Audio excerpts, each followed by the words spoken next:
Bien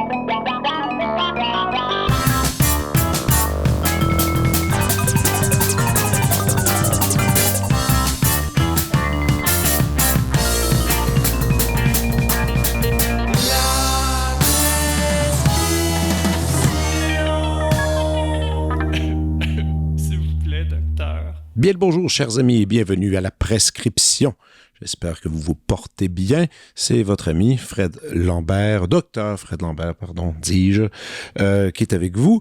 Aujourd'hui, je suis très heureux de vous partager cette discussion avec une podcasteuse et femme du web que je l'ai baptisée, et c'est Stéphanie Vandelac. Premièrement, je suis un gros fan. Elle a un podcast qui s'appelle Couple ouvert qu'elle anime, co-anime avec l'humoriste Thomas Levac, qui est en fait aussi son conjoint. Depuis maintenant 3 ans qu'ils font cette émission. Moi, je suis arrivé un peu en retard dans le party. Ça fait plutôt 6 mois que j'écoute dès la sortie de l'épisode. Je l'écoute à chaque semaine. Et j'ai beaucoup de plaisir. Et c'est une des personnes qui me fait le plus rire dans la dernière année, cette Stéphanie. Et je voulais le rencontrer, d'autant plus qu'elle est une autodidacte de l'humour, du savoir faire rire. Ce qui est assez particulier, unique, parce qu'on a beaucoup d'humoristes au Québec. Beaucoup d'entre eux ont eu la fameuse formation de l'École nationale de l'humour, ou encore ils ont fait leur classe en faisant beaucoup d'impro. Mais non, elle, c'est juste simplement naturel. Elle a pris un micro, elle a décidé d'être elle-même, et ça donne un chouette résultat. Alors, j'avais très hâte de m'entretenir avec elle, et j'ai pas regretté. Je me doutais qu'elle était sympathique, et elle l'est. Vous allez vous en rendre compte. Alors, laissez-moi vous la présenter convenablement.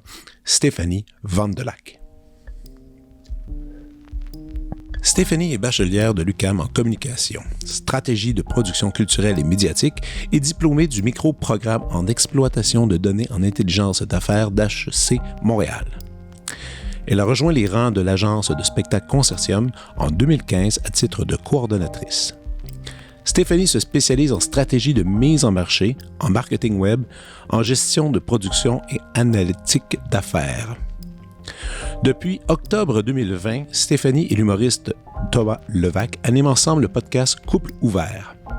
Ouvert d'esprit, ouvert à discuter de sujets chauds, mais surtout ouvert à rire de tout. Le concept est simple. Couple dans la vie, les 2 animateurs accueillent des artistes qu'ils admirent pour jaser et rire pendant 1 heure ou 2. Ce podcast connaît déjà un succès enviable. Il a notamment été cité parmi les 10 podcasts coup de cœur de l'année 2021 du Journal de Montréal, en plus de faire belle figure au palmarès canadien d'Apple Podcasts et Spotify Podcasts. Couple ouvert a remporté l'Olivier du podcast humoristique sans script de l'année en 2023. Voici ma discussion avec Stéphanie Vandelac.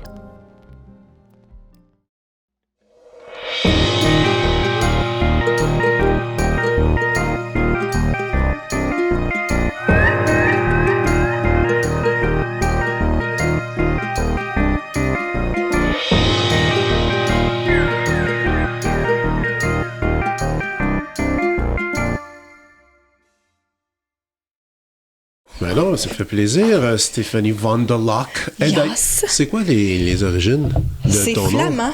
C'est flamand? Oui. OK, cool. Regarde comme ça, c'est parfait. Parfait. Tu rentres très bien. Wow, on t'entend très bien. Oui, c'est flamand. Flamand. Fait que est de la France. Tes parents, ils sont arrivés ici, ou c'est quoi? C'est depuis super longtemps que vous êtes... Le cousin de ma mère a retracé notre historique, parce que moi, je porte le nom de famille de ma mère. Ah oui? Donc, Pourquoi? Mes parents voulaient pas nous donner des noms composés à moi puis mon frère. OK. Fait que mon frère porte le nom de famille de mon père, puis moi, je porte le nom de famille de ma mère. Ouais, nous autres, ils ont fait... mes cousins, cousines, ils avaient fait ça. Ils étaient 2 gars... une fille, 2 gars, puis ils ont comme... se sont patchés les noms de famille de même. Ils se sont splittés ça. Ouais, c'est pas... une mauvaise idée. Mais Vandelac, c'est un beau nom. Alors, oui, c'est ça, je suis contente. Sinon, tu sais, mon père, son famille, c'est Dany, D-A-N-I-S. Puis, pendant un bout, par exemple, il n'avait pas encore trouvé ce concept-là. Fait que j'ai des lettres comme adressées à moi, bébé, au nom de Jennifer Dany, qui est mon nom initial. Jennifer. Ouais, Jennifer. Okay. Puis, mes parents, ils ont dit, on peut pas l'appeler Jennifer, parce que mes grands-parents, ils disaient Jennifer.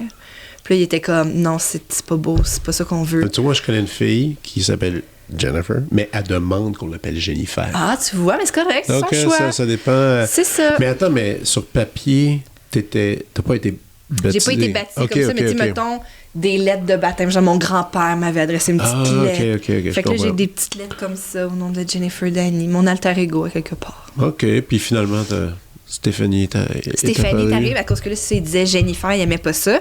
Mais là, il était comme, on n'avait pas d'autres idées. Puis le cousin de ma mère est venu la visiter quand elle venait juste d'accoucher. Fait que j'ai été un bébé sans nom. Je m'appelais bébé Vandelac sur mon bracelet sur mon bracelet d'hôpital. Puis le cousin de ma mère qui s'appelle Stéphane est venu la visiter. Puis il était comme, Stéphanie, c'est vraiment un beau nom. Puis elle était comme, C'est comme ça que c'est apparu. Wow! Une grosse histoire pour un nom, quand même. Pour un nom. Ouais, quand même. C'est correct. Tu sais, comme, oui, pas comme dans les grandes normes, mais quand même simple aussi. Hey, je sais pas. Moi, je vais y aller. On va commencer d'une façon. Ouais, je vais aller comme ça. Je vais aller avec des remerciements, tout d'abord. Un remerciement direct à toi. Oh, mon Dieu. Oui, parce que cette année, tu me fais beaucoup rire. Moi, j'écoute beaucoup de podcasts.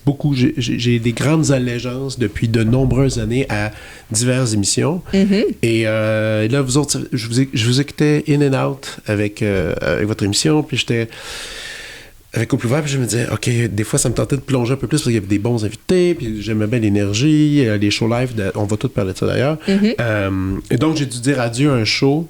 Et là, ça doit faire 6 mois que vous êtes comme présent à la semaine, tu sais, dans mon quotidien. Dans la rotation lourde, comme on dit. Et écoute, tu me fais énorme... cette année, tu es une des personnes qui me fait le plus rire. Bon, tu sais, c'est comme... Je suis content de passer un peu de temps avec toi pour comme te connaître un peu plus, connaître tout ça. C'est certain que je suis pas le fan speak qui est là depuis le début, qui connaît tout, parce que vous avez plein de petits insides. Il y a même après, en embarquant à 6 mois, je comprends la groove, je comprends l'émission, je comprends le trip, puis je pense que tout le monde est la bienvenue. Il y a quand même des hints que je peux même pas saisir encore, qui sont présents, puis c'est cool. Puis en même temps, c'est surtout dans les shows live que tu les ressens, ces hints-là, parce que les gens réagissent super bien, tout ça. Alors, je vais avoir une couple de questions sur tout ça. Ouais. Mais tout d'abord, aujourd'hui, on est à l'UQAM pour faire ça. Toi, tu as étudié ici. J'ai étudié ici. J'ai fait 4 ans ici parce que j'ai fait mes stages comme l'année d'après. OK. Qu'est-ce que tu veux dire après l'année d'après? Ben parce qu'habituellement, tu les fais dans ta dernière session, dans ta dernière année, tes stages. Puis moi, je travaillais déjà beaucoup, puis avec l'école à temps plein. Puis là, j'étais comme, je peux pas me permettre d'avoir un stage pas payé, en plus de travailler, en plus de mes cours. Puis j'étais comme, je vais les faire l'année suivante. Puis finalement, ça m'a pris 4 ans faire mon bac à cause de ça. Mais j'étais correcte, là. J'étais contente de ça. C'est moi qui ai géré cet horaire-là. Mais oui, donc bac en com. Bac en com, tu sais que ça dit même, je veux dire, stratégie de production culturelle et médiatique. Ouais. Et ensuite, t'es allé au HEC. Ouais. Compléter d'autres choses et puis ça, je savais même pas que ça existait. Micro-programme en exploitation de données et en intelligence d'affaires. Ouais. Point final. Donc, c'est ça. Qui est une maîtrise au fond. Puis, tu sais, moi, je trouvais ça fascinant quand j'ai vu que tu étais là-dedans parce que je me disais, t'as tellement les outils pour ce que vous faites en ce moment. Tu sais. Oui, ben c'est drôle parce que l'autre jour, je parlais à une jeune fille qui étudiait en communication puis qui faisait son travail de fin de session sur moi. Puis j'étais tellement, premièrement, honorée et touchée de ça.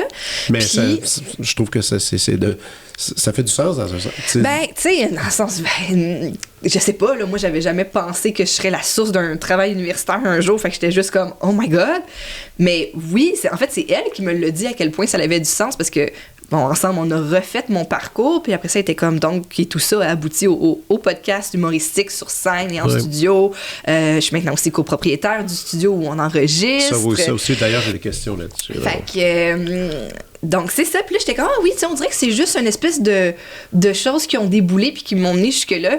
Puis c'est ça, c'est elle qui a fait plutôt, je pense que c'est plutôt tout ce que t'as fait qui t'a enligné vers ça. Elle a dit, t'en parles comme si c'était comme un accident, mais elle dit, on dirait que c'est... Ouais, mais justement, c'est ça que je suis curieux, parce que là, t'as étudié les communications, T'as-tu le même espèce de trajet que tous les gens qui font des podcasts? T'as fait full d'impro quand t'étais plus jeune? J'ai fait zéro impro. T'es-tu sérieux? J'ai fait zéro impro. J'ai fait de l'impro en 6e année parce qu'on avait un cours d'art dramatique à l'école où j'allais. Puis, j'étais super contente. Là, j'avais des super bonnes notes. T'sais, moi, j'ai toujours été un petit peu une nerd d'école. Puis les notes, c'est important pour moi et tout. Mais donc, dans ce cours-là, j'ai eu mon premier 100% à vie. Fait que là, ça m'a marqué. Là, j'étais comme yes, tu sais. Puis j'aimais vraiment beaucoup ça. J'avais fait beaucoup de danse quand j'étais jeune. Fait que j'étais familière quand même avec les arts de la scène. On faisait des spectacles à la place des arts en fin d'année avec notre école de danse, tout ça. T'es de quel coin encore? Je viens de Laval. Okay, on faisait nos shows ici à Montréal. Fait que... Donc, c'est ça. J'ai fait de l'impro, mais après, quand il y avait, comme mettons, des équipes d'impro au secondaire, je trouvais ça trop intimidant. Puis même au cégep encore, tu sais, au cégep, je me suis tournée vers le théâtre, mais les équipes d'impro, ça me fait un peu penser au camp de jour, tu sais. Oh oui. Il y a cet esprit d'espèce de colonie de vacances. Puis même en communication à l'UQAM, je me suis fait quelques amis, mais j'étais vraiment pas dans la grosse gang. Tu sais, moi, je suis dans les années du lip-dub de l'UQAM, mais je suis pas dedans. T'es parce pas dedans? que j'étais trop, ça m'intimidait trop, cette espèce de... Moi, joindre un gros groupe de personnes, je trouve ça difficile. Tu sais, je suis une personne, ça paraît pas avec le podcast, mais à la base, je suis gênée, là, j'ai vraiment... ça me prend du temps avant de me sentir à l'aise. Quand je me sens à l'aise, là, je suis partie pour la gloire, mais... Fait que c'est ça, puis en communication, en impro, c'est tous des gens avec des grosses personnalités fortes. Ben absolument. Fait que ça m'intimidait vraiment, vraiment beaucoup parce que je pense que j'aimais beaucoup ça. Fait que si je me pétais la gueule, comme on dit... Ouais. Ça m'aurait fait trop mal, tu sais, parce que ces gens-là étaient tellement bons, puis ils étaient tellement forts, puis ils avaient tellement confiance en eux, puis moi, j'étais juste comme... J'essaye, puis je sais pas, puis... Et pourtant, aujourd'hui, tu fais des super matchs d'impro, là. Oui. Professionnel, dans le sens que l'émission, le podcast, c'est ça. C'est un match d'impro qui peut aller dans tellement de sens, tellement de directions, et qui prend plein de directions intéressantes à chaque fois. Oui. Mais tu gères ça. C'est peut-être aussi parce que vous êtes au centre, vous êtes les deux arbitres un peu, là, quelque part. Oui, mais c'est ça, on a une espèce de rôle. En tant qu'animateur, on a un rôle aussi un peu plus confortable qu'un joueur à l'état pur. En effet, la comparaison est bonne. Puis, il y a aussi la dynamique de duo d'animation que j'ai avec Thomas, mon chum avec qui j'anime Couple ouvert. On le dit souvent, il y a des émissions où c'est lui qui est plus l'élément comique, c'est moi qui est plus la directrice de l'entrevue et vice-versa. Oh oui, ça bouge. Il y a des épisodes aussi où est-ce que l'invité peut être aussi plus discret, avec un humour un peu plus en nuance. Il y a des épisodes beaucoup plus absurdes, il y a des épisodes beaucoup plus vulgaires. Fait que c'est aussi de patiner à travers ça. Fait que je peux me permettre qu'il y ait des épisodes où c'est moi qui chaîne moins, mais qui est plus la maître d'œuvre. Fait que c'est le fun aussi de pouvoir avoir moi, je me souviens selon l'envie. Quand ça avait été lancé, moi, je suivais déjà Thomas à travers d'autres... à travers son podcast qui était... Son podcast, à lui, a existé avant. Oui, exact. C'est ça, pendant quelques temps. Oui.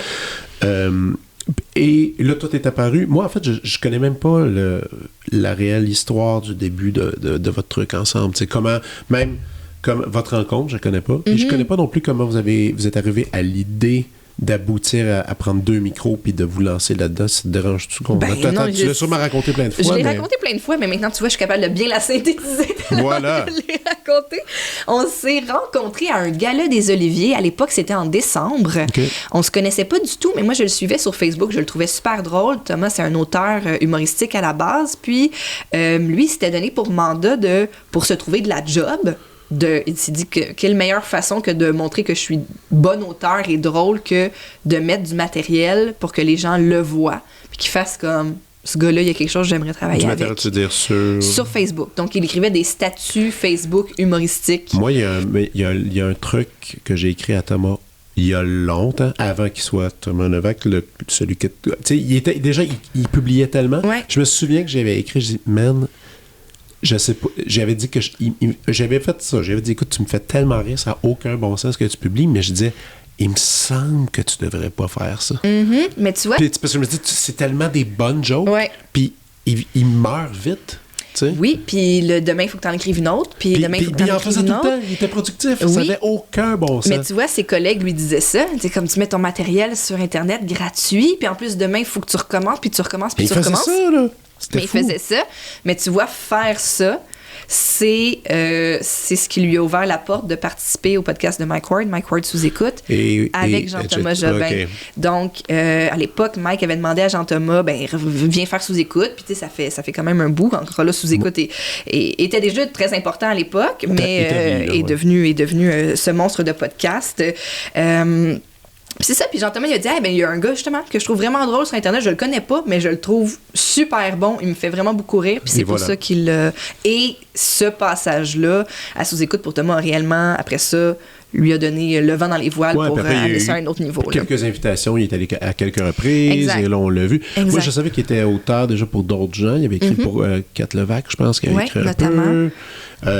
Moi, je le connaissais comme auteur, mais je le connaissais pas comme frontman. Mais je pense même, j'avais écrit, vas-tu faire un moment donné des micros? Il dit, ça s'en vient. Il m'avait écrit à la fin, ça s'en vient, je prépare de quoi. Donc, vous êtes rencontrés au gala. On s'est rencontrés au Gala des Oliviers. Lui, il était en nomination, justement, pour un spectacle sur lequel il était auteur. Donc, les auteurs sont aussi récompensés au gala.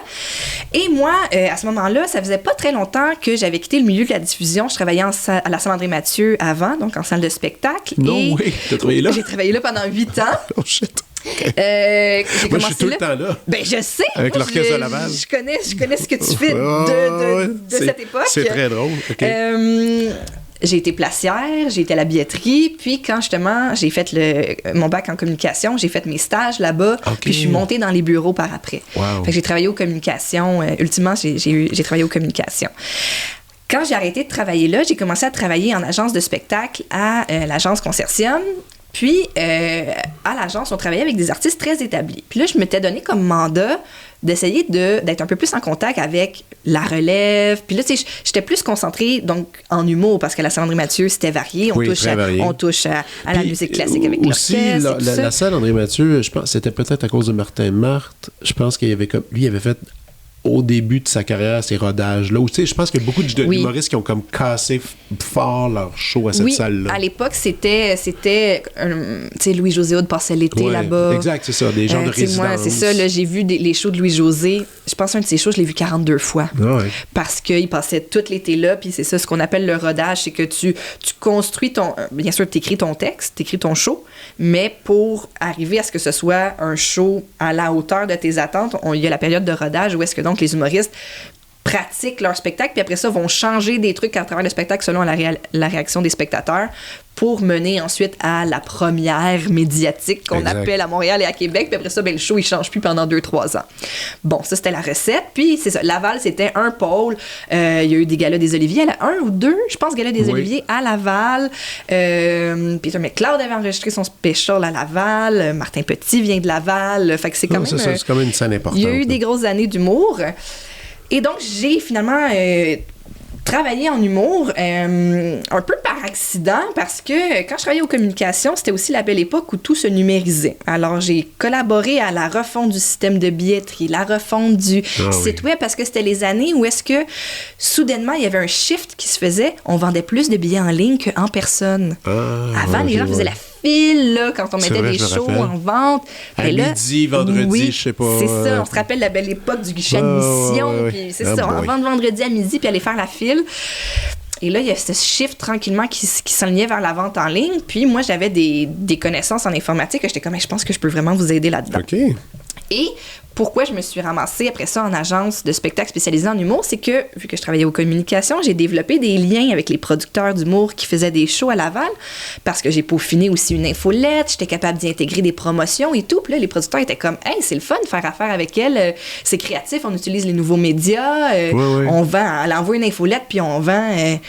120 billets, ça vaut à peine. Ben non, c'est ça, c'est certain. Sur une salle de 800, remettons les choses en perspective. fait que c'est ça. Fait qu'après ça, quand j'ai voulu quitter, il y a bien des producteurs en humour qui étaient comme, on serait intéressés. Puis j'ai abouti à l'agence Consortium. Et là, donc, c'est ça. Je me sentais une lacune que j'étais comme, OK, à Saint-André-Mathieu, je travaillais avec des artistes établis. Là-bas aussi, c'était des artistes plutôt établis. Mais on voulait développer l'entreprise, on voulait développer la gérance, on voulait ultimement développer la production déléguée qui a été développée, c'est-à-dire qu'un artiste produise lui-même son show puis que nous, on l'épaule là-dedans. Fait que là, je me suis dit, bon, moi, j'ai un mandat au Gala des Oliviers. Là, je vais parler à des jeunes artistes, je vais faire du PR, même si, comme j'ai dit tantôt, moi... Au premier niveau, là, je suis super gênée, puis ça me demande tout mon petit change. Il faut être de l'avant. C'est ça.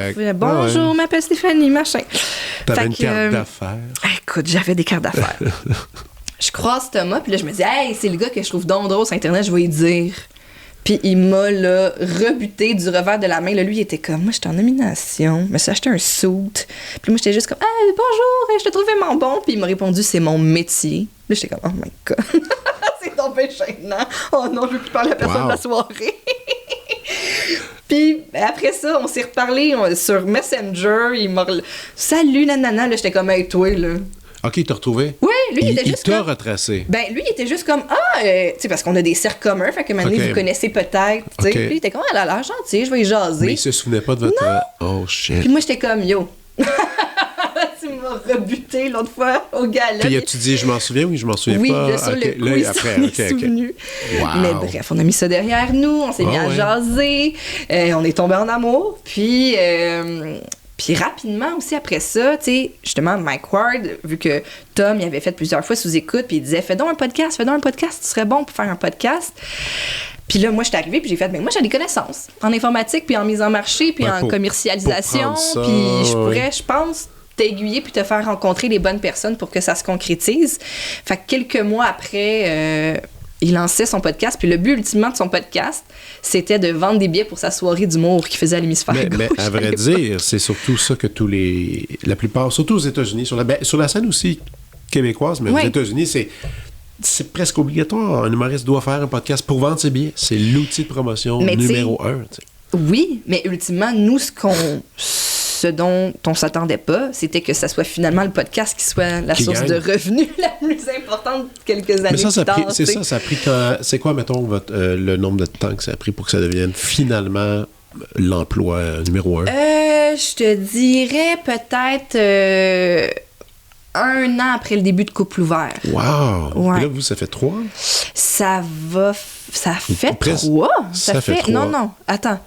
On est à 160 épisodes. Et c'est un par semaine. Et c'est un par semaine. Fait que 2 Donc, ouais, c'est ça. C'est ça, on a fêté nos 2 ans en octobre passé. Okay. Donc c'est quand ça. Quand même.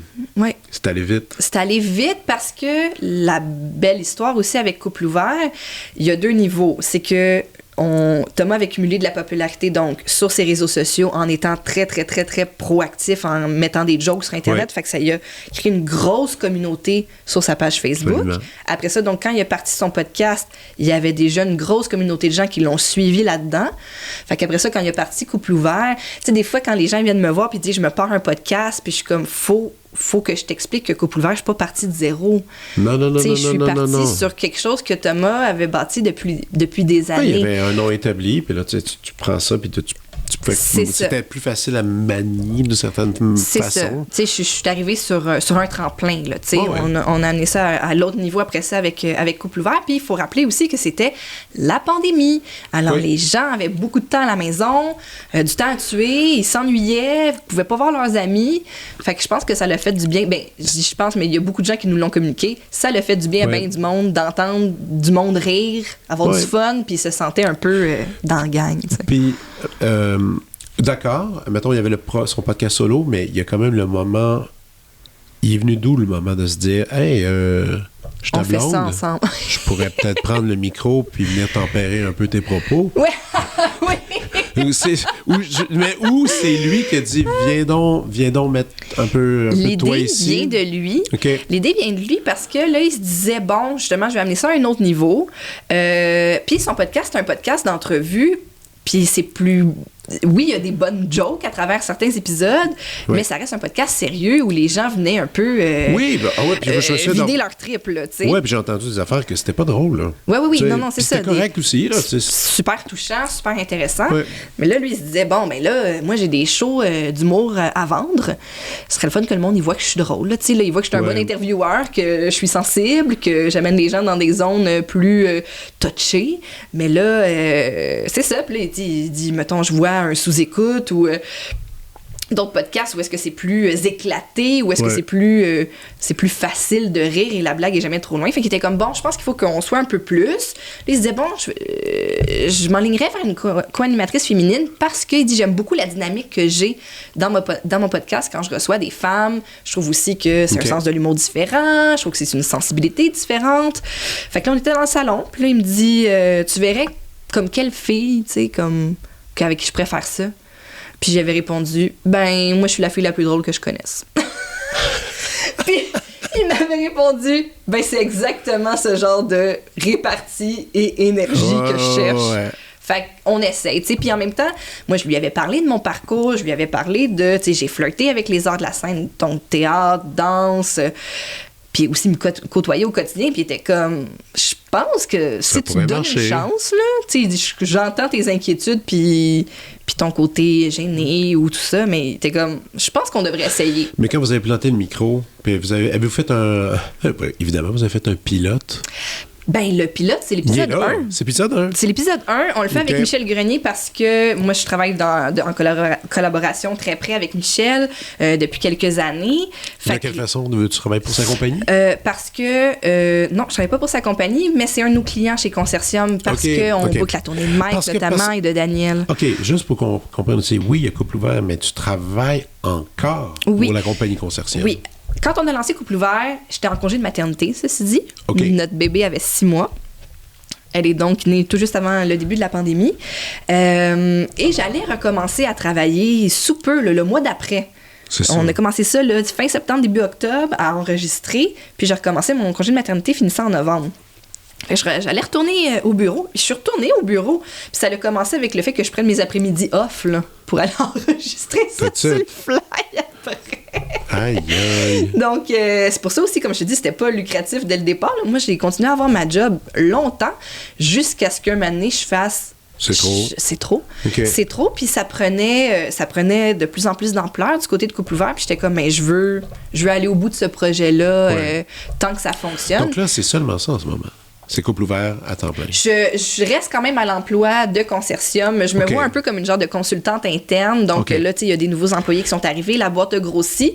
Mais moi, tu fais plus un 40 heures semaine. 0-0. Là. Moi, je fais une couple de meetings une fois de temps en temps. Je leur dis ce que je pense qu'il faut qu'ils fassent. Puis je les laisse aller avec ça. C'est parfait, ça. Donc, ouais, c'est parfait. Puis c'est eux aussi qui bookent la tournée de Couple Ouvert et la tournée du show solo de Thomas. Toi, t'as 2 enfants ou un enfant? Un enfant. T'as un enfant. Vous en avez un. Ouais. Donc, c'est ça. Puis elle a quel âge? Elle a 3 ans et demi. 3 ans et demi. OK.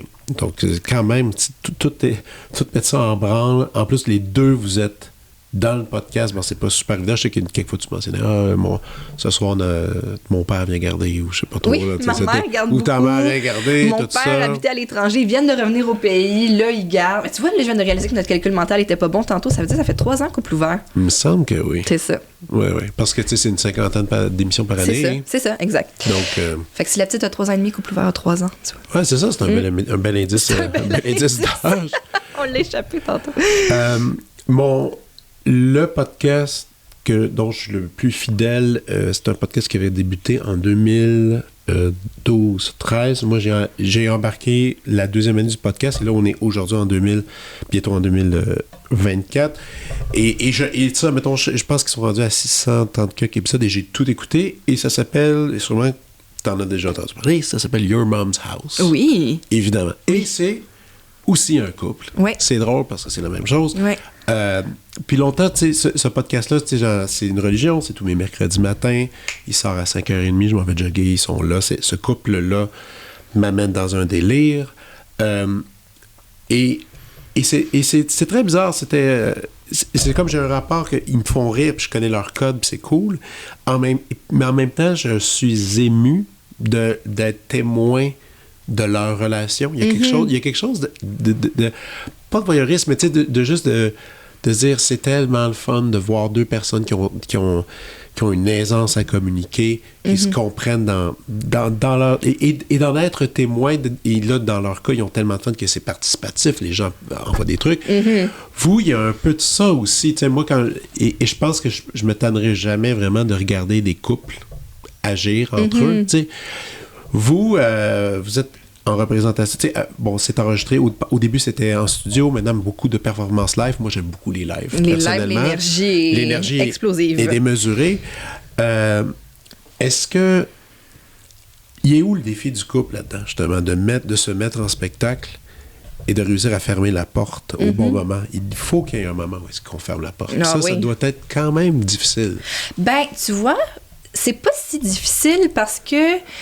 Tu sais, une des choses qui fait que Tom et moi, on s'entend très bien, c'est qu'on a des valeurs communes nombreuses. Puis je pense qu'on sait où est la limite de l'un et l'autre sur divers sujets. Puis on sait où est-ce que des fois on peut juste pousser un peu l'autre pour on raconte telle affaire, mais il y a toujours un contexte où, tu sais, là, on commence à être rodé, on se regarde puis on sait où on s'en va. Tu sais, même si on disait tantôt, il y a bien sûr un caractère d'improvisation. Ceci dit, avant les épisodes, on peut se donner 3-4 cues sur avec tel invité, on veut aller là, on veut aller là. Puis quand on fait nos intros, parce que l'épisode commence tout le temps avec un 5-7 minutes que c'est juste nous deux, des fois c'est « OK, j'ai une idée, je vais te surprendre. OK, j'ai une idée, fais-moi juste te dire où c'est que tu t'enlignes un peu pour... » que je cherche où m'enligner. Mais donc, on a cette espèce de dynamique qui est maintenant très bien rodée, où est-ce on reste naturel, ce qu'on raconte, c'est vraiment nos histoires. Là, je veux pas sonner comme l'humoriste qui dit « Là, ce que je vais vous dire, c'est vrai de vrai. » Mais... tu sais, des fois, on tricote des affaires, bien sûr, pour l'efficacité comique, mais je veux dire, grosso modo, c'est notre vie qu'on raconte. Après, ce qu'on souhaite garder pour nous, les deux, on s'entend très, très clairement là-dessus. Okay. Par exemple, on parle très peu de notre fille. Tu sais, on a dit ça, ça a vraiment pris du temps avant qu'on dise son nom. Là, tu sais, son nom est out there, c'est correct. Mais on parle très, très, très, très, très peu de ça. Fait que c'est pour ça aussi, des fois, les gens, ils me disent... mais on sait tellement tout sur vous, puis je suis comme, mais vraiment pas. En fait, c'est ça, exactement. On choisit ce qu'on raconte, puis après ça, oui, tu sais, nous, on est super ouverts sur la sexualité. Après ça, les gens ont différentes limites par rapport à ça. Justement, je crois qu'à cause de ça, à cause de ces conversations où est-ce que le sexe est un des sujets parfois dominants dans les conversations, je pense que les gens s'imaginent, à cause qu'on ouvre cette porte-là, que là, on a eu le droit à toute l'intimité. Est-ce que c'est déjà arrivé quand même qu'après un show, soit toi, soit Thomas disent... Je préfère que tu n'ailles pas là avec tel sujet, ça me met mal à l'aise. Mais souvent pour protéger quelqu'un d'autre. OK. Un ex, une ex, que cette personne a peut-être eu de la peine dans une situation, que là, c'est comme... Peut-être pas tant pour nous, mais pour protéger une famille ou un ami, un passé aussi. Un passé, ou tu sais, on sait que quelqu'un l'a rough ces temps-ci, c'est peut-être pas l'heure d'aller là. C'est peut-être pas l'heure, c'est exactement, très très bien dit. Ouais, exactement, mais oui, ça l'arrive. Tu sais, nous, il y a des gens qui sont comme, non, nous, le podcast est pur, on coupe rien, nous, ça nous dérange pas de couper. Des fois, mais c'est l'invité qui va dire, hey, j'ai dit ça, mais finalement, ça me tente pas, là, tu sais, on coupe. Ça vous arrive de couper? Ah oui. Bien sûr qu'on fait attention pour que ça garde une fluidité, là, le plus possible. Puis après ça, on fait pas comme, hey, hein, vous voyez, à 12 minutes, on a coupé. Tu sais, on fait jamais de statement sur le fait qu'on a coupé quoi que ce soit. Non. Ça arrive pas souvent, mais ça peut arriver. Nous, le plus important, tu sais, oui, on veut faire rire, mais on veut respecter les gens puis leurs limites. Fait que ça, c'est sûr qu'on se garde cette marge de manœuvre-là. Le concept de lire les fameuses dates, là, qui est comme un moment délicieux, qui est super... moi, je suis impressionné par des fois, le niveau de français varie d'une personne à l'autre, évidemment. Oui. Mais c'est une activité ultra créative. Puis même vous lancez l'appel, vous dites « Hey, vous avez une mauvaise date, s'il vous plaît, partagez-la, c'est super le fun. » Il y en a, est-ce qu'il est arrivé des pas lisables, tu sais, genre que tu dises on peut pas lire ce texte qui vient d'être proposé, ça se fait pas. Au départ, on ne les lisait pas d'avance. On les pigeait dans la boîte courriel avant de partir, puis on s'assoyait, puis OK, on lit une date, puis on la lisait. Et là, un année après 3-4 dates épouvantables, que justement, après, on s'est dit, faut couper, mettons, là, la 3e date qu'on a lue aujourd'hui, parce que là, ça n'a vraiment pas de bon sens. Maintenant, Tom, il les filtre. Mais donc, c'est juste Thomas. En avance, c'est juste Thomas qui le sait. Fait que moi, j'ai encore le facteur surprise. C'est moi qui fais souvent la narration des dates. Puis l'invité aussi n'est pas du tout au courant. Mais oui, donc... Imagine, là, déjà qu'on lit des affaires épouvantables et des affaires encore plus épouvantables. C'est ça, oui.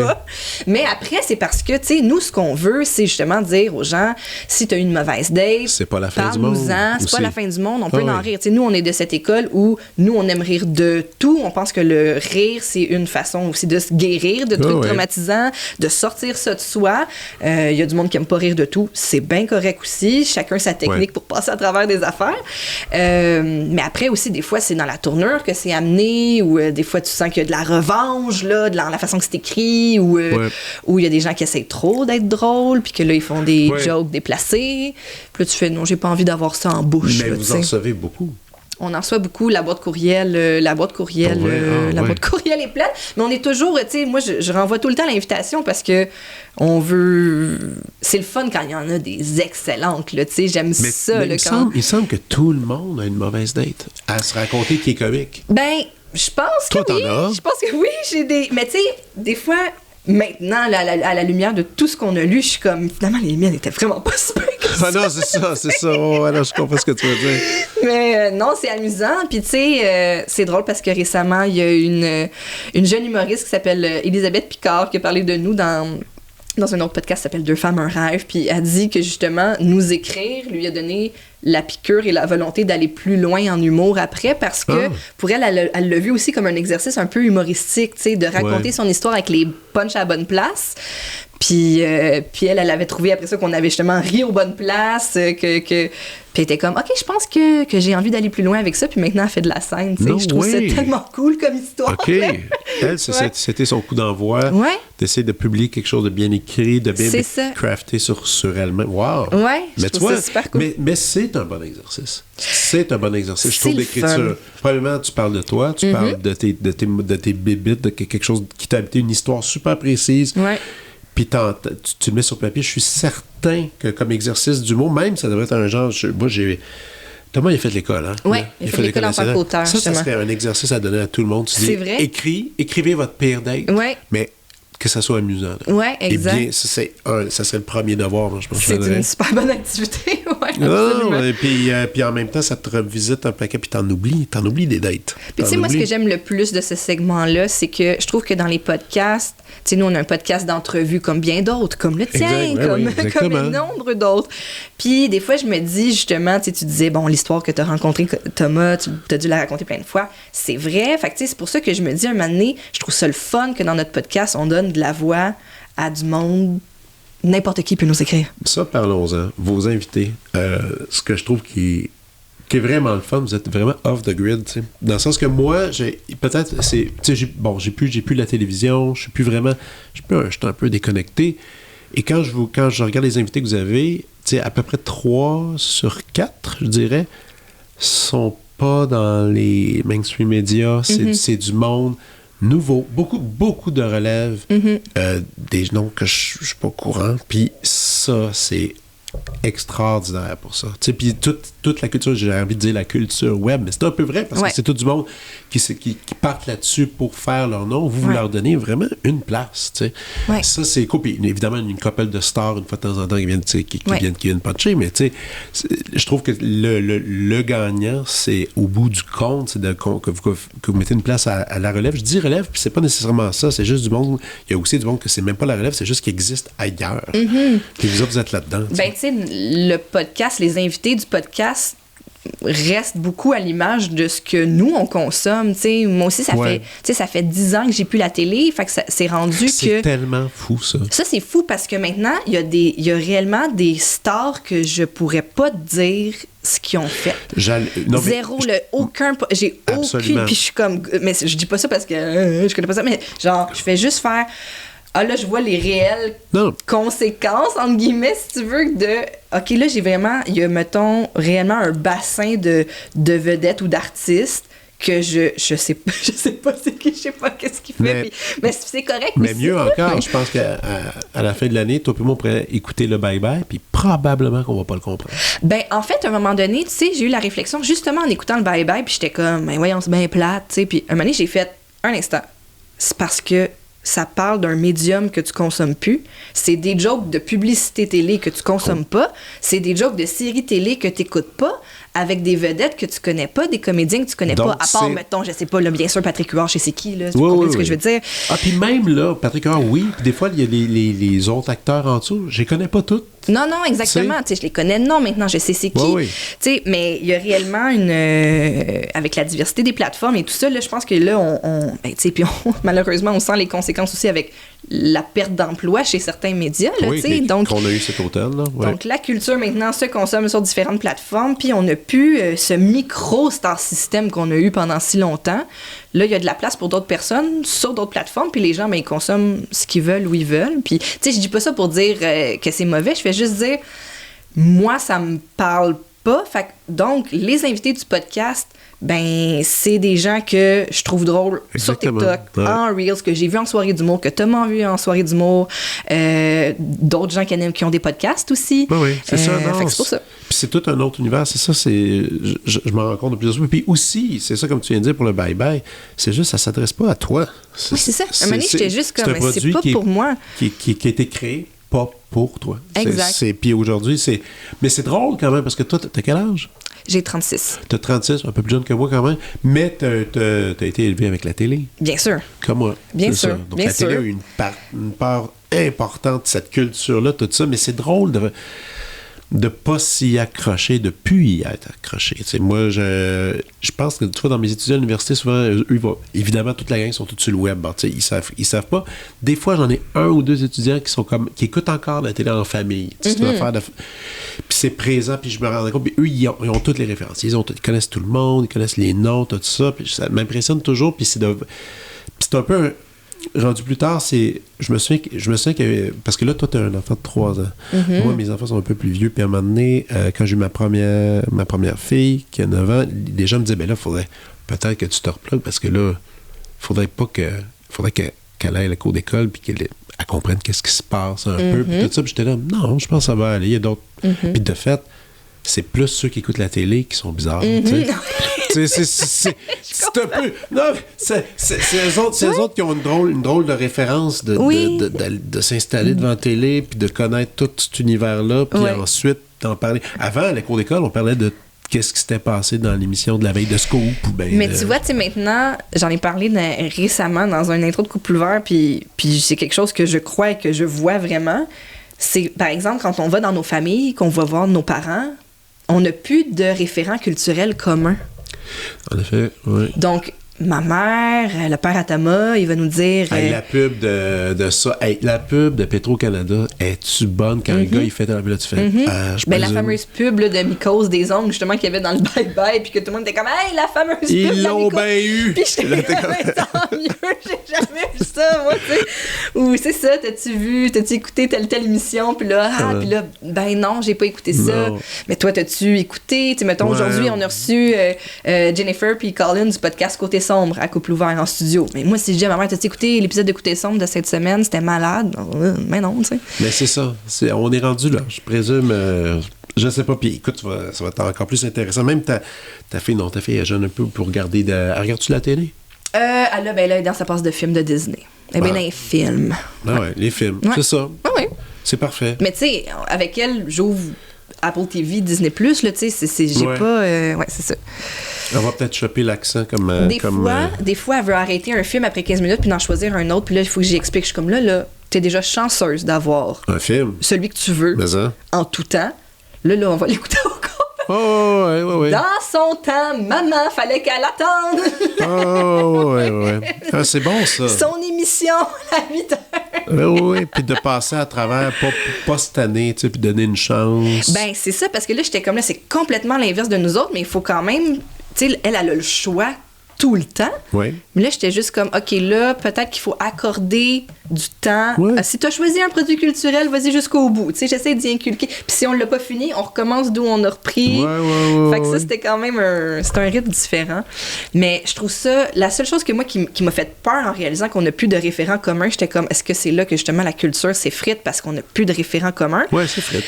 Elle s'effrite, mais je pense quand même que ce que les Québécois francophones font en ligne est super intéressant puis chargé de codes, justement, québécois francophones.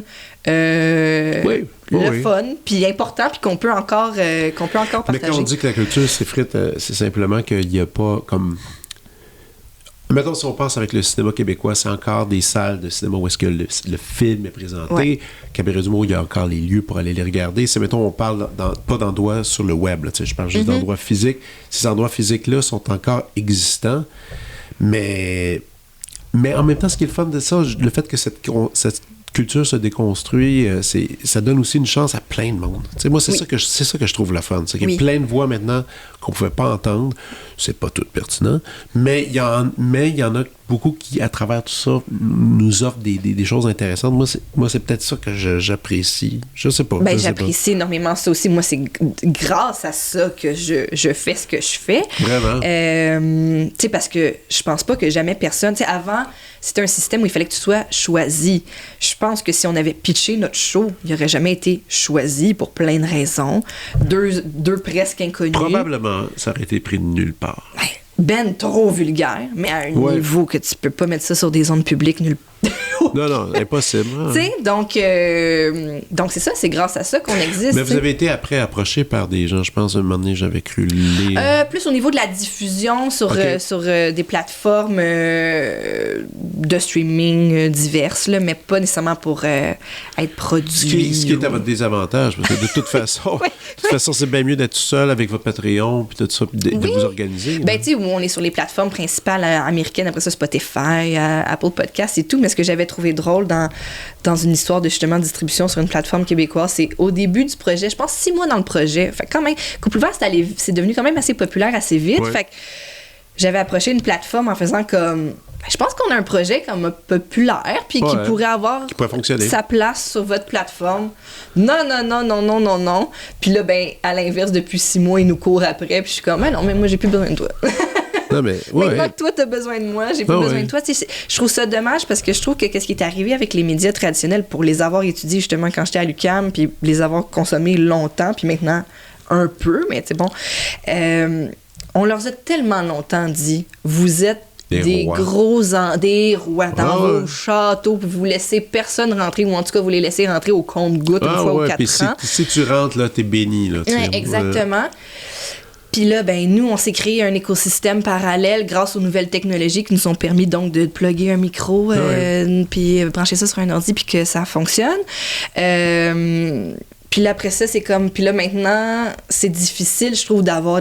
Tu sais, je trouve ça dommage pour les gens qui perdent leur emploi, mais je trouve ça difficile d'avoir de la pitié pour les hauts dirigeants, par exemple, la corporation que... Tu sais, je veux dire, Napster, là, j'étais au début du secondaire, on en parlait, là. Je comprends que c'est difficile de tourner un gros bateau de bord, mais à un moment donné, il aurait fallu être un petit peu plus proactif sur Puis même, les changements apportés. Je sais qu'il y a des tentatives en ce moment, justement, de trucs de diffusion québécois pour des podcasts qui est en branle et qui est supposé sortir, mais on dirait que j'ai beaucoup de difficulté à y croire que ça pourrait fonctionner. Aujourd'hui, il y a une indépendance extraordinaire pour les artistes.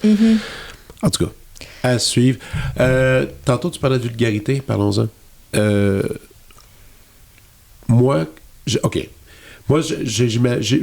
une théorie, non pas une théorie, non, je suis content de votre succès, puis je sais qu'une des raisons pourquoi je pense que ça pogne tant, c'est que vous, comme bien des gens qui aiment l'humour vulgaire, mettons, mais je dis pas que vous êtes tout le temps vulgaire, c'est pas ça que je dis. Mais ce que je veux dire, c'est comme tu disais, on peut pas être vulgaire sur ces anciens médias-là, on peut l'être sur les nôtres en ce moment, à notre façon, tout ça. Et il y a beaucoup de gens qui aimeraient ça pouvoir être vulgaires publiquement et ne peuvent pas l'être. Il y a une grande satisfaction. Moi, dans mon cas, c'est la même chose. Je suis chargé de cours à l'université. Il y a plein de propos que je peux pas avoir. Et quand je vous écoute, tu sais, il y a plein de choses que je fais. Alors, ça, je l'ai déjà dit, mais tu sais, entre amis. Puis ça va passer. Ça va être correct. Quand on réussit à se délivrer justement dans ce ton-là, des fois, est-ce que... Puis là, j'en parle dans une raison, je sais que... Est-ce qu'on dit t'es humoriste maintenant? T'es humoriste? Bon, ça dépend des gens, parce qu'il y a des gens qui sont puristes du stand-up, puis en effet, je fais pas de stand-up. Mais t'es quand même humoriste, fait que, tu sais, bon, c'est difficile. On dirait que moi, je mets le chapeau si vous voulez, ou je le mets pas si vous voulez pas. Tu fais de l'argent, c'est ton métier. T'es humoriste. Je vis des jokes que je fais, t'as raison. Tu vis des jokes que tu fais, donc t'es humoriste. Et... c'est quand même un chapeau intéressant à mettre, tu sais, parce que moi, j'ai été tellement, tu sais, j'étais 8 ans à Radio-Canada, puis, tu sais, je faisais des affaires, j'écrivais des blagues aussi, j'ai fait quelques affaires ici et là, toujours propre, clean, puis je suis comme pogné un peu avec ça. Vous autres, vous êtes donné cette pleine liberté-là. Est-ce que ça a des effets, toi? Puis là, je connais pas ta famille ou tes amis, puis là, vous avez un enfant qui va à l'école, vous allez côtoyer d'autres parents, tout ça. Est-ce que tu sens qu'il y a quelque chose de bizarre autour de ça? Il y a des gens qui sont moins à l'aise avec ça. Tu sais, mettons, si on parle de l'entourage immédiat familial, tu sais, c'est sûr qu'il y a des gens qui sont moins à l'aise avec ça, mais tu sais, Thomas l'avait bien nommé à un moment donné. Tu sais, il avait dit, ça revient un peu comme ce que je disais tantôt par rapport à la télé, que je sentais que c'était moins pour moi. Thomas, il avait dit, c'est peut-être pas pour toi, tu sais, d'écouter Steph faire des jokes vulgaires ou perverses, ou c'est peut-être pas à toi qu'on s'adresse. Fait que le produit est là. Si tu te sens à l'aise avec ce concept-là, ben consomme-le, t'es libre. Mais après, ben ça se peut que ça soit pas aussi digeste que son spectacle de danse quand elle avait 8 ans puis que toute la famille était contente d'être là. Fait que ça revient au principe de c'est peut-être pas pour toi.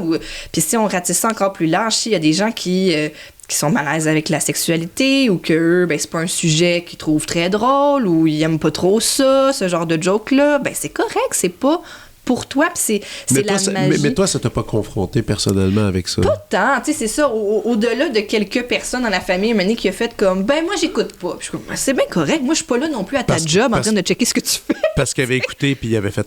Oui, c'est ça, tu sais. Ou même des fois, c'était comme, ah, ben là, vous recevez Martin Matt, je vais l'écouter. Oui, mais c'est pas... C'est pas les beaux malaises, c'est pas de la même façon, c'est pas les mêmes jokes, on s'en ira pas aux mêmes places, tu sais. Donc, avec certaines personnes, il a fallu que je les enligne. Puis, mais comme je dis, moi, c'est tout à fait... Moi, je le vois aussi comme c'est mon travail, comme je viens de dire. Tu sais, moi, je suis pas à ta job en train de faire comme qu'est-ce que tu fais. Moi, je l'aurais pas fait de même. Puis en tout cas, non. Ouais, non, je comprends. Fait que ça, pour moi, c'est correct. Après, tu vois, il y a d'autres parents à la garderie qui nous écoutent, mais ils sont bien contents pour nous autres. Puis ils ont pas fait comme, voilà. Oh mon Dieu, c'est les deux cochons qui arrivent dans leur genre. Ouais, non. Mais c'est toujours intéressant la perspective, surtout quand tu deviens parent et que là, tu te retrouves avec d'autres parents, puis mine de rien, rapidement la discussion va dire qu'est-ce que tu fais? Puis là, tu t'expliques qu'est-ce que tu fais. Là, ils vont faire OK, vous faites des podcasts, on va écouter ça, puis la semaine d'après, ils viennent oh my God! Spécial. Mais même, tu vois, Mané, notre gardienne, elle a fait. Elle dit, moi, je savais pas ce que vous faisiez. Puis là, Mané, c'est l'autre parent qui me l'a expliqué, puis j'étais allée voir, puis elle fait, j'ai assez ri. Puis là, j'ai fait. Ouf! Tu vois, mais voilà, donc tu y as pensé. Ça. Oui, j'y ai pensé parce que là, bon, c'est la gardienne de mes enfants, je veux pas de mon enfant, je veux pas qu'elle pense qu'après ça, ma fille va arriver à la garderie puis qu'elle va avoir des comportements ou des propos déplacés parce que nous, on a ça. Puis qu'est-ce que dit ta fille? Est-ce que tu y penses des fois quand elle va être plus grande, quand elle va les C'est drôle parce que récemment, on a reçu Catherine Levac au podcast, qui elle aussi est jeune maman de 2 garçons. Puis, tu sais, nous, oui, c'est très vulgaire et disponible sur Internet, mais il y a bien des specials aussi de sans être un podcast, mais réellement les jokes elles-mêmes qui peuvent être parfois crues, puis les confessions aussi qui sont faites. Puis on avait la même conclusion, c'était on est ses parents, on va être là pour en parler puis l'encadrer là-dedans. Moi, ça a jamais été quelque chose que je trouvais problématique jusqu'à temps qu'il y ait du monde qui fasse comme en tout cas là vous êtes parents, puis j'étais comme là être parent ça impliquerait-tu qu'il faudrait que j'arrête de faire des jokes ou est-ce que parfois c'est sexuel ou parfois c'est vulgaire ou parfois c'est tranchant? Bien sûr que non, tu sais. Non, mais c'est intéressant quand même, la question se pose, c'est quelle image que j'ai envie que mes enfants aient de moi, professionnellement, dans l'intimité. Tu sais, puis là, je vais y aller dans une affaire encore plus extrême. C'est pas du tout la même chose, mais tu sais, il y avait une série qui avait été faite, Life After Porn, où tu vois des gens qui avaient été artistes porno, qui tout d'un coup sont parents, puis il y a la relation avec leurs enfants, qui est super complexe, qui est particulière. Tout ça. C'est pas du tout les mêmes enjeux, on s'entend quand même. Mais il y a quand même un truc, il y a quand même un truc à se dire, moi, même, après, ça se peut même que votre fille, elle va vouloir rien savoir de vos shows. Ce qui risque probablement d'arriver. Tu sais quoi, moi, c'est ça que j'avais en tête. Je me disais, tu sais, probablement qu'elle, de ses parents, là, à ne souper, là, écoute, elle les trouve pas cool. Puis leur petit projet de où est-ce qu'ils se trouvent drôle, là, elle a autre chose à faire de ces journées qu'écouter ça. Ça risque à peu près 110% de ça. Moi, mes 2 filles, tout le monde disait, hey, là, ma blonde, la violoniste, parlait, ils disaient, hey, vous deux musiciens, vos enfants, ils trempent là-dedans, ils vont prendre les violons. Les 2, ils haïssent tellement ça. Ils s'en foutent, ils sont comme, on peut faire autre chose. Ils nous regardent, ils sont comme, même ma fille, elle me dit, t'es le seul père à l'école qui travaille les fins de semaine parce qu'il y a des concerts. C'est tellement déprimant. Eux autres, ils regardent ça là, avec dédain. Faire de la musique professionnellement. Puis il y en a qui pensaient que c'est le rêve. Ça ne l'est pas. Là. Non, mais c'est ça. Puis je dis ça, peut-être que ça va full l'intéresser ou qu'elle va vouloir faire du stand-up. Comme le fils Louis Morissette là, qui se lance en stand-up. Peut-être ça va faire la même affaire. Là, je sais pas, tu sais, mais c'est ça, tu sais... Thomas, son père a fait des études en sexologie. Sa mère travaillait auprès de jeunes filles qui voulaient terminer leur secondaire malgré le fait qu'elles étaient enceintes. Fait que, tu sais, lui, il a baigné dans cette espèce d'ouverture et de sans tabou autour notamment de la sexualité depuis qu'il est très jeune. Fait que c'est pour ça aussi que lui, des fois même, il est comme... Ça, c'est des questions ou c'est des sujets qui lui viennent naturellement parce que c'est sans tabou depuis toujours. Puis à un moment donné, il a fallu que je lui dise... Il y a des gens là, pour qui c'est moins facile d'aborder la sexualité. Pour plein de raisons. Des fois, ça peut être des raisons très graves, comme ils ont subi des abus, des agressions. Des fois, ça peut être juste, ils sont gênés, ils sont mal à l'aise dans leur corps.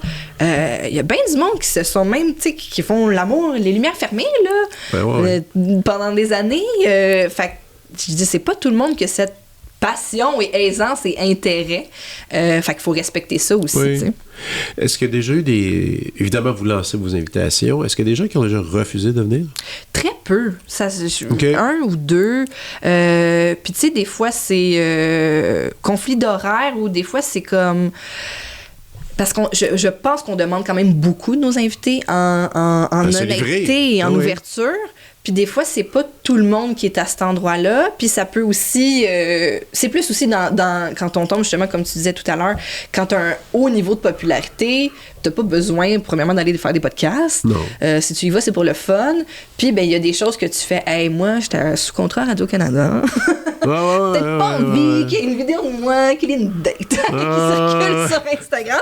Puis je comprends ça à 100%. Là. Ouais. Non, c'est sûr. Tu sais, je vais pas faire comme « Ah, ouais, comment ça? » Non, j'avoue. Fait que ça rentre dans justement les niveaux qu'on touche. Je peux comprendre que c'est pas tout le monde qui est à l'aise. Mais comme je dis, c'est très peu parce que aussi, la majorité des gens qu'on approche, comme on disait tantôt dans le choix des invités, c'est des gens qu'on sent qui sont à l'aise avec ça, qui sont dans la bonhomie par rapport à ça. Tu sais, moi, je l'ai même dit récemment avec qui je discutais, une personne qui était intéressée à venir au podcast, mais qui est de nature plutôt gênée. Puis elle disait, non, tu sais, je veux vraiment venir. Puis j'étais comme, prends le temps d'y penser parce que le ton du podcast, c'est vraiment s'il y a quelque chose de plate, on en rit, puis il faut qu'on aille le cœur léger.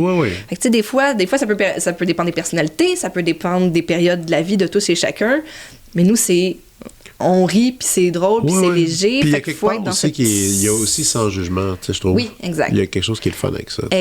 Exact. Fait que si t'es plus dans le jugement, puis ça, ben voyons donc, bien sûr qu'on dit voyons donc plein de fois au podcast, mais c'est ça, le rire évacue pour nous les trucs qu'on se confie ou qu'on lit des gens qui nous ont écrits. À travers les 3 ans, as-tu un ou 2 épisodes préférés là, que tu fais, hey, ça, cette fois-là, ça grouvait? Tu sais, mettons, quelqu'un qui nous écoute aujourd'hui qui connaît pas nécessairement Couple Ouvert, puis là, tu leur dis, va écouter ça, tu vas comprendre l'essence. Ben, ça dépend. On est comme Taylor Swift avec ses Eras. Oh, yeah. L'as-tu écouté? Le show, pas encore. Je l'ai écouté en fait. J'ai très hâte d'écouter ça. J'ai écouté ça avec mes filles parce que, imagine-toi, même si j'ai aucun mainstream média, tu sais, j'ai pas les gros médias, tout ça, mes 2 filles qui vont dans la cour d'école savaient c'était qui Taylor Swift. Ben oui, c'est sûr. Fou, là. Ben là, c'est comme, je sais pas, on dirait que je compare ça à Michael Jackson dans le temps. Oui, vraiment. Puis écoute, le show, là, ça n'a pas de bon sens. Ah, ça a l'air malade, là, c'est sûr que je vais écouter. Stéphanie Boulay, qui est venue ici il y a quelques semaines, est allée le voir, le show, aux States, est allée à Boston. Genre, dans le fond, ça a coûté genre 600$, une affaire de même. Puis elle a dit que c'était une expérience qui avait aucun sens. Elle a dit, j'ai pleuré tout le long. Ah, mais je peux comprendre. Moi, je trouve qu'un des grands talents d'autrice-compositrice de Taylor Swift, c'est vraiment... Moi, un moment donné, quand je me suis mis à écouter ses chansons, puis c'est tout récemment là, que j'ai commencé à m'intéresser à elle, fait que j'avais du rattrapage à faire, fait que c'est pour ça que le Eras aussi est intéressant à visiter, parce que là, tu vois tous ces albums. 3h30. Mais j'étais comme, hey, si j'avais entendu ces chansons-là à 18, 19, 20, 21, 22, ça mettait les mots sur ce que je vivais à l'époque puis que j'étais pas capable d'exprimer ou de comprendre. J'étais comme, hey, si j'avais entendu cette toune-là, je serais pas restée si longtemps avec ce chum bizarre-là. C'est quoi que t'écoutais à 18-19 ans de base? Ah, mon Dieu. 18-19 ans, il y avait Malajube dans le temps. Quand même, mais j'avoue que les textes sont pas rassurants nécessairement. Ils sont pas rassurants. J'ai beaucoup aimé... Québécois, j'ai beaucoup aimé Malajube, Dumas, Le cours des jours, en boucle. Coldplay. Oh! Ouais, ça, c'était des gros albums. Madonna, Confessions on a Dance Floor, en boucle dans l'auto. Oh, shit. Ouais, ça, c'était hot. Gros album disco, là. Ça, là, c'était malade. Je me souviens plus la somme qu'elle a payée pour aller chercher le single de ABBA. Puis qui voulait pas. Je sais, c'était moi. Qui a réussi à négocier ça. Moi, je sais pas si je l'ai raconté ici, mais tu sais, moi, c'est un hit planétaire, le comprendre puis le vivre. Moi, c'était avec cette tune-là de Madonna. C'est comment ça? Hang Up? Hang Up. Je partais en tournée. J'étais ici, Montréal, je m'en allais Chicago. Je débarque à Chicago à l'aéroport, ça joue. Je fais une série de concerts, une tournée de là-bas. Je pense qu'on s'en va à Los Angeles. J'arrive à Los Angeles, ça joue. Je prends l'avion. Je m'en allais direct à Rome pour une tournée. Je débarque à Rome, ça joue. Paris, ça joue. Là, j'étais comme, OK, c'est ça. Et tout ça en l'espace de 3 semaines, c'était le 1. Partout où je mettais un pied, peu importe le pays, peu importe la frontière, ça me faisait capoter. Ah ouais, c'est malade. Ça me faisait capoter. C'est malade, mais la prod sur cet album-là, je l'ai acheté en vinyle récemment, je l'écoutais, j'étais comme... La pochette est hot, la pose. C'est malade. La photo était cœur. C'est cette époque de Madonna que c'est ça. T'as la bonne news. C'était festif. Ouais. Des fois, la fête, c'est pas nécessairement rassurant quand t'as un job à laisser, comme tu disais. Oui, non, tout va bien, on dénie. Vive le déni. On danse. On oublie ça. OK. Mais attends, pourquoi je dis ça? Ah oui, un épisode, un ou deux épisodes. Ah oui, écoute. Le premier épisode avec Michel Grenier, je trouve que ça montre bien le niveau de complicité qu'on essayait d'aller chercher avec les invités. C'est la dynamique aussi qui s'installe. On sait pas ce qu'on fait, mais déjà, il y a pratiquement la même structure d'épisode que maintenant. OK. Fait qu'on dirait que le projet s'est établi vraiment clairement. Et c'est aussi à cet épisode-là que notre technicien à l'époque, Nico, nous a raconté une date. Et c'est là que c'est venu. Épisode 1, on s'est tourné vers Nico, on a dit t'as-tu quelque chose à dire? T'as-tu fait une date? Puis là, c'était les dates en pandémie, tu sais, le monde prenait des marches, puis tout. Là. C'était weird. Fait que là, il nous a raconté une date. Et c'est Michel Grenier qui a fait ça, c'est bon, ça, vous devriez garder ça. Et c'est revenu, autre épisode que j'aime beaucoup. On l'a pas fait tout de suite. On a demandé aux gens de nous écrire. Fait que ça a pris un certain moment, tout ça, avant qu'on assume un peu le concept. Et on a commencé à réellement lire des dates, si je me souviens bien. C'est vraiment la première fois qu'on l'a fait concrètement avec les animateurs de Deux Fifs le matin. Qui était un podcast. Eux autres sont drôles. Ben, il était drôle, mais en tout cas, Charlie fait de l'humour maintenant. Charlie Morin fait de l'humour maintenant. On a lu des dates avec eux, puis c'était là, extraordinaire. Là, c'était incroyable. Fait que ça nous a aussi convaincus de faire comme OK, ouais, parfait, on le fait, puis on le garde. C'est trop le fun. C'est bon, ça. Analyser ça aussi avec les invités. Puis sinon, dans les lives, ben, c'est parce que là, on a commencé à faire à partir du moment que la pandémie a permis des spectacles, on s'est mis à faire des lives. Puis ça, c'est les propriétaires de la salle Fenplast à Longueuil. Ben, le diffuseur, il s'appelle Les Loups. Okay. C'est des techs de Louis-José Hood qui se sont partis une salle à eux au Collège Charlemagne. Puis c'est eux, à la base, qui ont même à l'époque invité Thomas pour faire son podcast solo devant public. On se sentait comme, hey, nous, on vient d'ouvrir une salle, ça te tente-tu? Pierre-Luc puis Stéphane qui s'appelle. Cool. Ça te tente-tu, Thomas? Nanana. Fait que Thomas, il a fait un podcast live, je pense que c'était avec Adib qu'il l'a fait. Puis après ça, quand encore les mesures sanitaires l'ont repermis puis que Couple Ouvert existait, il était comme, ben, venez faire Couple Ouvert. Puis là, on a commencé à faire des lives. Et là, comme tu disais tantôt, l'énergie des lives a amené ça à un autre niveau. Là, vous faites de la tournée. On fait concrètement, de podcast live. Ouais, on se l'avouait pas au début, mais là, il faut se le dire. Là, on est en tournée, puis il faut planifier nos gardiens en conséquence. Mais c'est parfait, ça. Ouais, c'est malade. Puis je pense que nos meilleurs épisodes en live, c'est avec le duo d'humour Bric et Brac. Moi, j'ai écouté les deux. Il y en a 2 épisodes? Oui, on l'a fait l'an passé à Québec et on l'a refait tout récemment au Club Soda à Montréal. Mais ils sont malades. Ben, j'ai reçu François Ruel-Côté il n'y a pas longtemps ici du duo à Québec. Puis c'est tellement drôle. C'est tellement facile et le fun jouer avec eux sur scène. Ah non, c'est tellement cool. C'est des comédiens. Hein. C'est des comédiens, ils ont vraiment une aisance. Puis des improvisateurs, eux autres, redoutables aussi, là, quand même. Puis il y a le show, d'ailleurs, tant qu'on va le plugger, leur show de la Saint-Jean le 24 juin qu'ils vont faire, qui risque d'être débile. Là. Oui. Et là, tantôt, tu disais que vous êtes maintenant rendu copropriétaire d'un studio ou copropriétaire entier, je sais pas trop. En fait, là. on loue un local, là, c'est pas... Okay. Ben là, on dirait que je mets tout le temps des bémols, là, mais oui, on est donc propriétaire d'un studio, on a loué un espace, on a bâti, on a mis du plancher, là, il y avait même pas de plancher. On a mis du plancher, on a mis des meubles, c'est sur le plateau. Ben, c'est proche des bureaux du Journal de Montréal, sur Iberville. Ben voyons donc. Vous habitez à Montréal? On était à Montréal quand la petite est née, mais on a déménagé à Longueuil parce qu'on avait besoin de plus grand. Okay. Puis on était trop pauvres pour rester à Montréal. Fait qu'on est l'autre bord du pont. Hein? Hey, c'était fou, on magasinait, puis on était comme, ben, c'est parce que là, on n'est pas millionnaire, là. Puis, vous êtes propriétaire à Longueuil. Okay, oui, c'est ça. Parce qu'on voulait essayer de rester propriétaire, parce que à partir du moment que tu atteins ce statut-là, tu essaies de ne pas le perdre, mettons. Là. Mais là, maintenant, vous avez cet endroit-là où est-ce que vous enregistrez vos trucs, mais est-ce que et vous louez aussi à d'autres gens qui veulent faire des choses? Là, on a commencé dans la dernière année à louer à d'autres gens. Puis je te dirais, ça me ramène à mes racines de quand j'ai commencé à travailler en com, en stratégie de production, puis toutes ces années que j'ai travaillé en diffusion, puis en agence de spectacle, de collaborer au projet des autres. Okay. D'aider les autres à réaliser leurs projets. Donc, il y a des gens qui se pointent, mais vous êtes producteur de leur show ou c'est plutôt ils vont louer? Ils louent à l'heure. Nous, on te donne, tu sors, tu repars avec ta cassette, tu fais ce que tu veux avec. T'as-tu le droit de me dire combien ça marche? Comment de ça l'heure? Ouais. On a notre tarif, on a un tarif de base, puis après ça, après, tu fais ce que tu on veux, est ouvert à la négociation sur plein de niveaux. C'est 150 $ de l'heure, puis c'est minimum 1 heure. Puis t'as les caméras, puis t'as tout. On a 3 caméras, on a 5 micros, c'est un grand espace. Il y a même des gens maintenant qui apportent leur propre décor.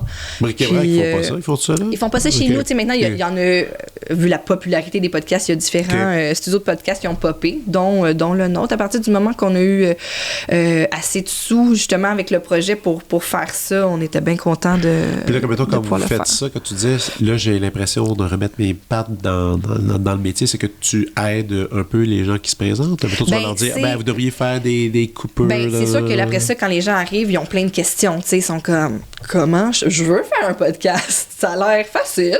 Je fais ça comment?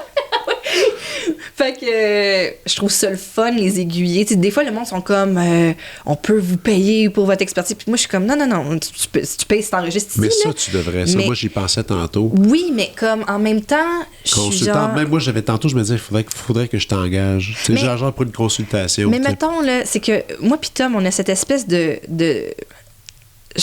ça me tente pas de faire payer un humoriste de la relève qui a des questions. Ça, je comprends. Tu comprends? Ouais. Puis même toi, si tu m'appelles, tu me dis j'ai 3 questions. Moi, y répondre. Moi, pas te dire, hey, moi, prendre le téléphone, c'est 400$. Tu sais, je veux dire, si, mettons, je sais pas, moi, une corporation ou, tu sais, je sais que maintenant, même les syndicats, ils se partent des podcasts. Ouais, tout le monde s'en parle. Ah, mais là, c'est ça. Là, à partir du moment où est-ce qu'une institution m'approche puis dit, veux-tu nous faire une formation ou une conférence, ça, c'est un autre dossier. C'est une autre affaire. Mais si quelqu'un d'indépendant puis qui a un projet artistique intéressant me dit, hey, par où je commence? Assis-toi, on va jaser 1 heure. Puis voir qu'est-ce qu'on peut faire avec ça. Je vais répondre à tes questions. C'est un bon cœur. T'es une bonne personne. C'est ça. Ça me ramène vraiment à... Je dis pas que je suis une bonne personne, mais je veux dire, c'est ça que j'aime depuis le début de ma carrière, moi, collaborer puis aider des artistes à mener à terme un spectacle. Depuis le début, même quand j'étais placière, tu collabores à la bonne tenue d'un soir de show. Je trouve ça le fun, ça. Puis je trouve ça le fun, donc, maintenant, de voir notre studio être le lieu, le décor, le point géographique de d'autres projets. Tu sais, quand je scroll sur Instagram puis que je vois des extraits enregistrés chez nous, je suis tellement contente et fière et... Puis, admettons, toi, le nom, si on veut, admettons, louer chez vous, comment ça marche? Hey, j'ai ouvert le compte Instagram aujourd'hui parce que jusqu'à présent, on était vraiment juste comme dans le bouche à oreille puis dans le... Ça s'appelle Studio Bien Entendu. OK. Fait que ça va être commercial, Studio Bien Entendu sur Instagram. Vous pouvez nous écrire par là ou vous pouvez simplement écrire en message direct à moi et ou Thomas sur Instagram. On répond à tout. Puis, je vais partir un petit Linktree aussi là, pour avoir une espèce de point d'ancrage site web, mais voilà. C'est très cool. Très cool. Ouais. Hey, moi, je passerai à la prescription. Yes! On y va. OK. Alors, tu me lances... Une affaire. Tu me lances tes affaires. Parfait. Et moi, je t'écoute. OK. Première affaire, suggestion podcast, bien entendu. J'en ai parlé plus tôt, on les a reçus aujourd'hui au podcast à Couple Ouvert, mais moi, je suis une fan de leur podcast depuis vraiment longtemps. Ouais. C'est Jennifer et Colin qui ont un podcast qui s'appelle Côté sombre. C'est un podcast de true crime. Là, je sais que le true crime, c'est comme l'humour. Là. Il y en a bien un autre, un podcast de true crime. Mais ce que j'aime du leur, c'est justement leur dynamique de couple. C'est un couple, c'est ça. un Okay, couple. okay. Jennifer, c'est elle qui va faire la recherche, qui va lire l'histoire true crime du jour, puis elle raconte ça à son chum Colin, que lui, il a aucune idée dans quoi on s'en va. Ça me fait un peu penser comme quand on lit des dates, finalement. Fait que lui, il a aucune idée qu'est-ce qu'elle lui amène. Puis, je trouve que c'est super intéressant. Je trouve qu'ils mettent du bon détail. Je trouve que, justement, dans ses interactions puis son étonnement que Colin peut ressentir quand il raconte les histoires, ça rappelle, nous, ce qu'on vit aussi quand elle dit des affaires épouvantables. Je trouve que ça dure environ 45 minutes. Fait que moi, quand je vais au gym, c'est juste la durée parfaite. OK. Excellent. Ça, je trouve ça super le fun. J'aime beaucoup ce qu'ils font. Fait que allez voir ça si vous aimez les podcasts de True Crime. Excellent. Ou ça peut être un premier pour plonger l'orteil là-dedans. Sinon, niveau livre, je pense que c'est un de mes livres préférés à vie. Puis ça fait tellement longtemps que je l'ai lu, mais j'étais comme, tant qu'à choisir quelque chose, ça va être celui-là. C'est Tout ce que j'aimais de Sirius Vet. C'est sorti en 2003. Je l'ai lu l'année de sa sortie ou l'année d'après. Fait que j'étais quand même encore à l'adolescence. J'étais en train de me tourner vers des lectures plus sérieuses. Puis je pense que c'est dans les premiers livres que, tu sais, j'étais allée bouquiner puis que j'ai choisi. OK, t'as pris le temps, là. C'est drôle parce que c'est aussi ces deux couples professeurs new-yorkais, notamment un en histoire de l'art. Ça rejoint un peu ce que tu fais. Puis on les suit sur 3 décennies. Et la façon que, si on veut un peu le premier acte ou la première partie du livre est posée, ils sont jeunes, t'es un peu plus dans l'anecdotique, puis mais finalement il y a bien des affaires qui vivent, qui sont des bases sur des complications qui vont se passer après.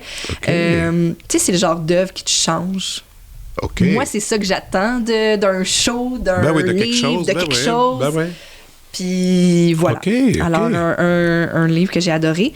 Resto, Le Maison de la chef Marie-Fleur Saint-Pierre. C'est dans Villeray. Moi, j'ai habité dans Villeray quand même un bon bout dans ma vingtaine. Justement, un de mes seuls amis de l'université, je me suis ramassée en colocation avec lui. J'ai ramassé, mais c'était vraiment un heureux mariage. Puis on était bien contents d'être coloc. Puis on pouvait aller à pied au Tapéo puis aux Maisons sur Villeray. Fait que quand on avait assez de sous, on se payait un bon gros resto, puis, tu sais, le Tapéo, c'est plus des tapas. Le Maison, c'est ils appellent ça du comfort food espagnol. Je te dirais que dans mes plus belles soirées, dans ma vingtaine, de rire, puis de... Je pense aussi que c'était dans les premières fois que je découvrais des nouvelles saveurs, puis c'est un endroit où j'ai osé... Je pense que c'est dans les endroits où j'ai osé manger de la pieuvre, puis que j'ai adoré ça. J'en avais jamais mangé avant. Des bons vins, là, tu sais, c'était ça. Là, j'étais comme, OK, quand on avait assez de sous, on se payait des découvertes cool. à ce resto-là. Sinon, album, là, j'ai un gros guilty pleasure. Moi, je sais pas si tu sais que je suis une grosse fan de Shania Twain. J'aime quand même le country. Oui, OK. On a vu une série télé, moi puis Thomas, récemment, qui s'appelle George and Tammy, sur 2 grandes stars. T'as-tu vu ça? C'est tellement bon. Très bon. Avec Jessica Chastain dans le rôle de Tammy. Et je me suis justement acheté le vinyle du Tammy's Greatest Hits récemment, où il y a ces 2 grosses tunes. Stand By Your Man qu'on voit dans l'émission. Et la tune sur le divorce, qui dit qu'il faut que tu épelles certains mots devant les enfants, dont le mot divorce. J'adore le country, j'adore les histoires racontées dans le country. Je trouve que ça vient du cœur. T'as-tu écouté Alex Burger? Non, je connais pas. Je vais partir d'ici avec un devoir. Son épisode avec lui, il sort très bientôt. C'est mon album francophone québécois de l'année. C'est du country. Québécois. Yes! Un jeune de 27 ans. Ah, je suis contente. Il est débile. Ah, ben là, je vais écouter. Ben, parfait. Ça, tantôt, t'écouteras ça. Parfait. J'aime ça chanter ça dans mon char. Je trouve que ça vient des tripes, là. Ben oui, c'est hot. Fait que voilà. Parfait. Puis finalement, humoriste, parce que là, je me sentais mal de pas faire de suggestions humour. J'étais comme, c'est un peu off-character. Mais elle est américaine. Elle s'appelle Ashley Gavin. Ben oui. Elle a un podcast qui s'appelle We're Having Gay Sex. Et elle a connu un rebond dans sa popularité cette année, notamment sur TikTok et Instagram, parce que dans ses shows, elle fait du crowd work absolument délicieux. Alors... Elle était à Toronto, si je ne me trompe pas, cette année, à Just for Laugh. Oui, sans doute. Donc Cool. voilà, je la recommande, puis j'espère l'avoir en show un jour parce que c'est une des personnes qui m'a justement fait le plus rire cette année. C'était cette fille. Bon, super. Écoute, Voilà. c'est un plaisir. Merci beaucoup. tellement. Puis je t'appellerai pour un Ok, café on s'appelle. de consultation. Bye. Bye. Vous venez d'écouter La Prescription avec Dr. Fred Lambert. À l'animation, Frédéric Lambert. Réalisation, montage, recherche et bons conseils, Olivier Chamberlain. Au logo, Joël Vaudreuil. La musique, le groupe Crabe. Jérôme Minière, Philippe B., Ben Chimie, Guillaume Beaulieu et Vincent Vertefeuille. Merci d'avoir été à l'écoute et à bientôt.